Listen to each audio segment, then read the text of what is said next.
வாங்க, 1 word 1 minute. இதுவும் வந்து ஒரு பண்பு. என்னன்னு கேட்டீங்கன்னா, நம்ம ஃப்ரெண்ட் சர்க்கிளில் ஒருத்தன் இருப்பான்.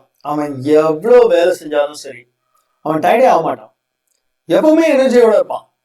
இன்னும் இன்னும் எவ்வளோ வேணா அவன் செஞ்சுட்டே இருப்பான். அவனுக்கு எனர்ஜி இருந்துகிட்டே இருக்கும்.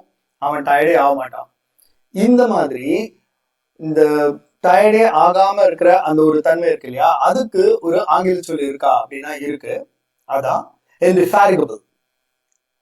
இதனுடைய பொருள் என்ன அப்படின்னா full of energy, not tired at all. எப்பவும் வந்து ஒரு எனர்ஜியோட தான் இருப்பாங்க. அவங்களுக்கு களைப்புன்றதே வரவே வராது. அதான் indefatigable. அது ஒரு சென்டென்ஸ்ல எப்படி யூஸ் பண்றதுன்னு பார்க்கலாம்.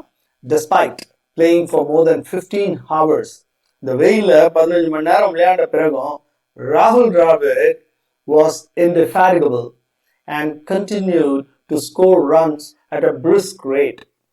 அவருக்கு டயர்டே ஆகல. ராகுல் டிராவிடுக்கு ஃபுல் எனர்ஜியோட அவர் பாட்டுக்கு இன்னும் ரன்களை குவிச்சுக்கிட்டே இருந்தாரு அப்படின்றதான் இதனுடைய பொருள். அடுத்த சொல்லில் சந்திப்போம்.